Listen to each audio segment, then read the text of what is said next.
Hey guys, KJ here. In this video I'm going to be picking up where I left off last time with the flood of information we're currently getting about Destiny 2 Shadowkeep and Armour 2.0. Firstly, I'd like to pick up on one of the changes that will strongly be suggested, and that involves the Drifter. Both Gambits cannot exist together. In the words of Luke Smith, there can only be one. Popular opinion would suggest that Gambit Prime is the forefront of this race for survival, and that is echoed by Luke Smith giving favour to the newer evolution of his director cut post. So arguments against Prime were based on the fact that Prime seems to be a quicker game. However, in fact it can be more drawn out depending on the individual and teams. But this is a commonplace in PvP competitive game modes and less of a manageable issue. Meaning if teamwork and coordination is used, the quicker the game mode will play. The more Gambit Prime roles are leaned into, the better the experience, not to mention that the Reckoning is directly attached to Gambit Prime and a whole bunch of triumphs with the seal attached to both. I'm not saying Gambit doesn't have these things, but loots and triumphs attached to Gambit can be transferred to Prime more easily than Prime Pacific Wards to Gambit, or so it would seem. So which Gambit mode do you guys prefer? Let me know in the comments below. So now let's talk about Armour as it stands now versus Armour 2.0. So Armour 2.0 will change the way we build for each activity. From the developer stream, the three Guardians highlighted their loadout for the activity they were about to do, a strike, and then explained the choices they made. There were some deviations from the current meta and commonly used subclasses, but I'll cover these in greater detail in future videos. Checking our gear and building for specific endeavours are not new to us. Every day in the tower we collect bounties for the road ahead and equip new items we won from, or victories to test in pursuit to becoming more powerful. By powerful I don't mean maximum power, I mean damage output and synergy. The Armour 2.0 build feature in the stream showed a good example of synergy. Both the Hunter and the Warlock build for fast ability regeneration, with added perks to boost class ability regeneration from using class abilities. I have covered synergy building in past videos. I'll link one which is the most recent, featuring the bad juju and a few Warlock choices at the end of this one, so watch out for that. So far no changes to habits then, and moving on to how to get Armour 2.0 at first look, there doesn't seem to be anything different there too. All armour will be the 2.0 version moving forward from Shadowkeep release, and will be able to farm for specific stats role. Stats will be added to the 2.0 which are a throwback to the original Destiny stats.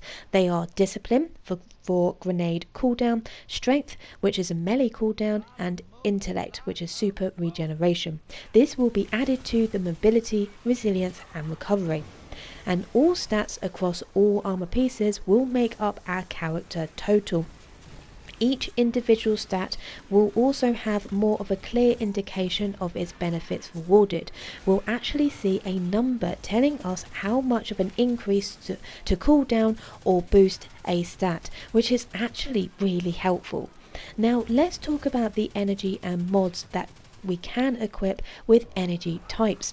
Luke Smith confirmed in his blog post Director's Cut Part 2 the following. There was a deep dive stream about this topic on August 14th, but let's recap on some of the high level points. Armour now has an energy meter ranging from 1 to 10. You can use materials and currency to level up the energy value on a given piece of armour. Mods have both an energy cost and an elemental affinity.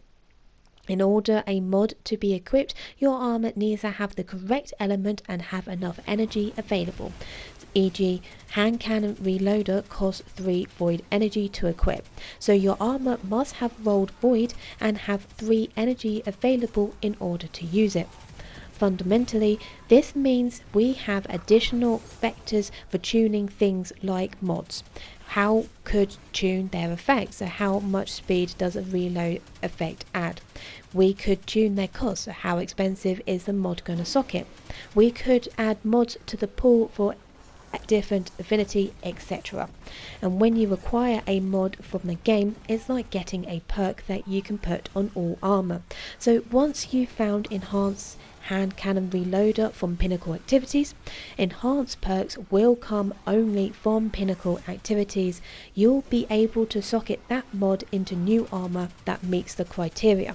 The mod is not consumed and can be socketed in and out at a small cost. He goes on to say, there are elements of armor that can roll randomly. Elemental affinity rolls between solar, arc and void. Armor starting energy value can be rolled randomly as well, so they can all be leveled at 10. And stats all roll random values, so intellect, discipline, strength, mobility, resilience and recovery. So what do you guys think? Let me know in the comments below of your thoughts on these changes. Further to these changes and focusing on the mods, Luke had this to say about them moving forward. A number of current mods will not work in the new armor that's dropping this fall, but those mods aren't being deprecated at this time. For example, your super mods on your current armor will still work, but super mods cannot be socketed into the new armor. You could socket your new armor with intellect mods instead. I definitely think it would be great to have a list of all mods that are being phased out and a timeline to when this will happen. For any further information on this, I will keep you guys posted as soon as the news comes out. Another point to make would be, it has been mentioned in the community that players are basically going to scrap everything in their inventory at the moment for materials to help with Armour 2.0 in October. I'll say just be patient, as the materials aren't going anywhere for now and you can always add to the inventory between now and then. One thing I like to do is carry reserve ammo perks on used armour, so when I rally flags I can switch before and after and the buffed reserved amount is not affected. As it currently stands, the reserve perks are on helmets and on legs. The Armour 2.0 mods are going to be on the chest. So it will be interesting to see how this plays out come October. I for one will not be making any rash choices about mass deleting my inventory just yet. Well, I hope this video has helped. If it has, then please let me know by hitting that like button and don't forget to subscribe to the channel for further content. Anyway, that is it from me, so take care guys, bye bye.